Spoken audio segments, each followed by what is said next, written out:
Assalamualaikum warahmatullahi wabarakatuh.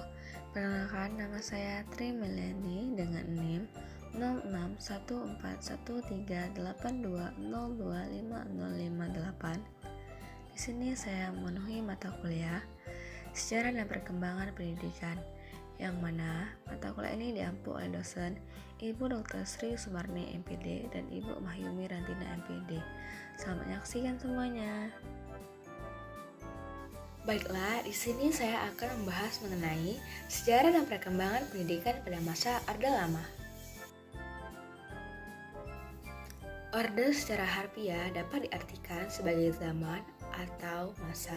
Secara konseptual, Orde Lama biasa diartikan sebagai zaman pemerintahan Presiden Soekarno yang berlangsung sejak tahun 1959 hingga 1965, yaitu sejak diumumkannya Dekret Presiden 5 Juli tahun 1959 sampai dengan digantikannya Soekarno oleh Soeharto melalui surat pemerintah 11 Maret tahun 1965 yang selanjutnya dikenal sebagai Super Semar Pendidikan pada masa Orde Lama.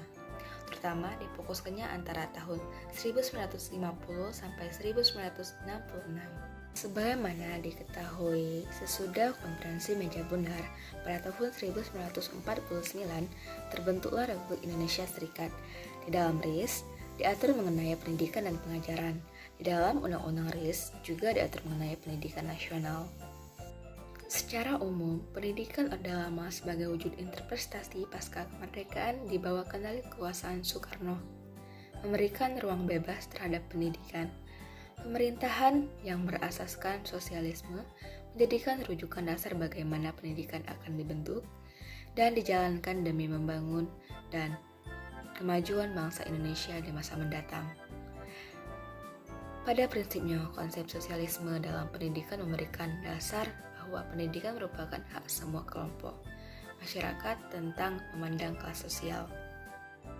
Di bawah Menteri Pendidikan Ki Hajar Dewantara dikembangkan pendidikan dengan sistem AMONG, berasaskan asas-asas kemerdekaan, kodrat, alam, kebudayaan, kebangsaan, dan kemanusiaan yang dikenal sebagai Pancadharma Taman Siswa yang semboyan ing ngarso sung tulodo ing madao mangunkut korso tuturi handayani.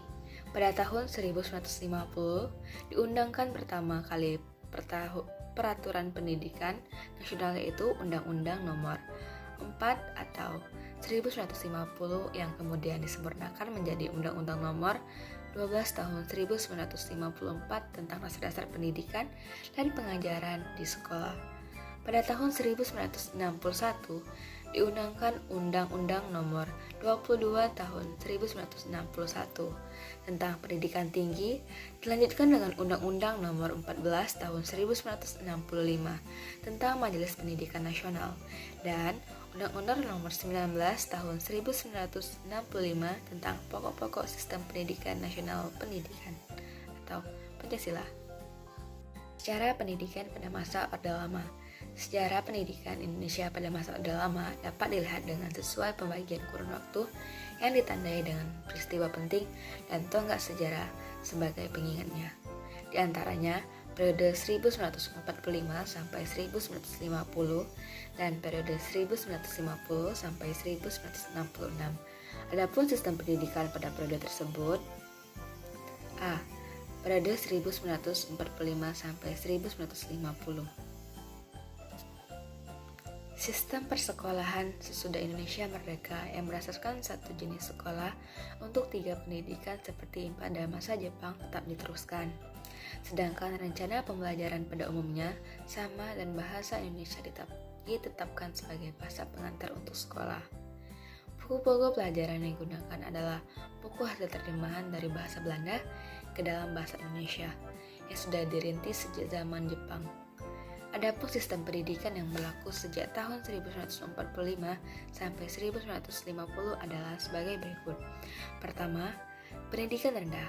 Pendidikan yang terendah di Indonesia sejak awal kemerdekaan yang disebut dengan sekolah rakyat atau SR, lama pendidikan semula 3 tahun menjadi 6 tahun, Tujuan pendidikan SR adalah selain meningkatkan taraf pendidikan pada masa sebelum kemerdekaan, juga dapat menampung hasrat yang besar dari mereka yang hendak bersekolah. Yang kedua adalah pendidikan guru. Dalam periode antara tahun 1945 sampai 1950, ada 3 jenis pendidikan guru, yaitu sebagai berikut. Pertama, Sekolah Guru B atau SGB, lama pendidikan 4 tahun dan tujuan pendidikan guru untuk sekolah rakyat. Murid yang diterima adalah tamatan SR yang akan lulus dan ujian masuk sekolah lanjutan. Yang kedua, Sekolah Guru C atau SGC. Berhubung kebutuhan guru SR yang merasa akan terasa perlunya pembukaan sekolah guru yang dapat tempo singkat dapat menghasilkan. Untuk kebutuhan tersebut didirikannya sekolah guru 2 tahun setelah SR dan dikenal dengan sebutan SGC. Tetapi karena didasarkan kurang bermanfaat, kemudian ditutup kembali, diantaranya dijadikan SGB. Yang ketiga, Sekolah Guru A atau SGA. Karena adanya anggapan bahwa pendidikan guru 4 tahun belum menjamin pengetahuan cukup untuk taraf pendidikan guru, maka dibukalah SGA yang memberi pendidikan 3 tahun sesudah SMP. Ketiga, pendidikan umum. Ada 2 jenis pendidikan umum, yaitu pendidikan menengah pertama atau SMP dan pendidikan menengah tinggi atau SMM. Sekolah menengah pertama atau SMP, seperti halnya pada zaman Jepang, SMP mempergunakan rencana pelajaran yang sama pula. Tetapi dengan keluarnya surat keputusan Menteri PP dan K tahun 1946, maka diadakannya pembagian A dan B mulai kelas 2 sehingga kelas 2A, 2B, 3A, dan 3B. Di bagian A diberikan juga sedikit ilmu alam dan ilmu pasti, tetapi lebih banyak diberikan pelajaran bahasa dan praktik administrasi. Di bagian B sebaliknya diberikan ilmu alam dan ilmu pasti. Sekolah Menengah Tinggi atau STM. Kementerian PP dan K hanya mengurus langsung STM yang ada di Jawa, terutama yang ada di kota-kota seperti Jakarta, Bandung, Semarang, Yogyakarta, Surabaya, dan Cirebon. STM di luar Jawa berada di bawah pengawasan pemerintah daerah. Berhubung sulitnya perhubungan dengan pusat, STM merupakan pendidikan 3 tahun setelah SMP dan setelah lulus dapat melanjutkan ke perguruan tinggi. Keempat, pendidikan kejuruan. Pendidikan kejuruan fokus pada pendidikan ekonomi dan pendidikan kewanitaan. Pendidikan ekonomi pada awalnya kemerdekaan pemerintahan baru dapat membuka sekolah dagang yang lama. Pendidikannya 3 tahun sesudah sekolah rakyat. Sekolah dagang ini bertujuan untuk memenuhi kebutuhan tenaga administrasi atau pembukuan. Penyelenggaraan sekolah dagang tersebut dilaksanakan oleh Rektor Sekolah Dagang. Pendidikan kewanitaan. Sesudah kemerdekaan, di mana pemerintah membuka sekolah kepandaian putri atau SKP. Pada tahun 1947, Sekolah Guru Kepandaian Putri atau SGKP yang lama pelajarannya 4 tahun setelah SMP atau SKP. Yang kelima, pendidikan teknik. Seperti sekolah lain, keadaan sekolah teknik tidak teratur karena di samping pelajarannya sering terlibat dalam pertahanan negara, sekolah tersebut kadang juga dipakai sebagai pabrik senjata. Sekolah teknik di Solo misalnya, dikerahkan untuk membuat senjata yang sangat diperlukan kendali apa adanya. Menurut tim UNY, memaparkan sekolah teknik ada pada masa itu antara lain kursus kerajinan negeri atau KKN, sekolah teknik pertama atau STP, sekolah teknik atau ST, sekolah teknik menengah atau STM, pendidikan guru untuk sekolah teknik. Tujuan pendidikan pada masa Orde Lama. Terkait dengan tujuan pendidikan, pemerintah Orde Lama menegaskan dalam Undang-Undang Nomor 4 Tahun 1950 Bab 2 Pasal 3 yang berbunyi, tujuan pendidikan nasional Indonesia adalah membentuk manusia susila yang cakap dan warga negara yang demokratis, serta bertanggung jawab tentang kesejahteraan masyarakat di tanah air. Orde Lama berusaha membangun masyarakat sipil yang kuat, yang berdiri di atas demokrasi, kesamaan rakyat, kesamaan hak, dan kewajiban antara sesama warga negara termasuk dalam bidang pendidikan.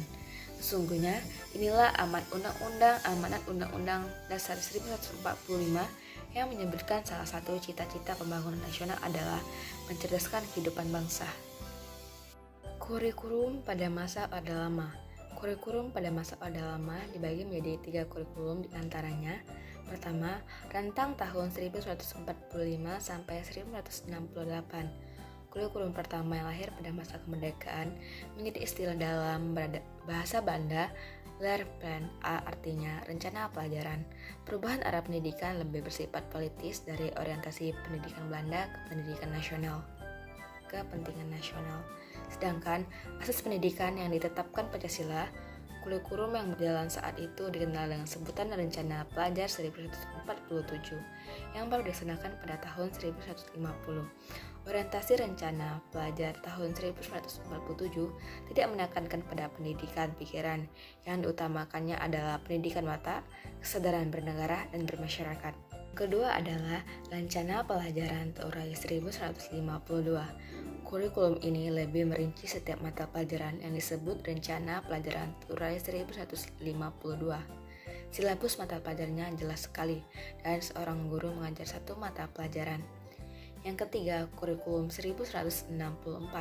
Fokus kurikulum 1164 adalah pada pengembangan daya, cipta, rasa, karya, karsa, dan moral atau pancawardhana.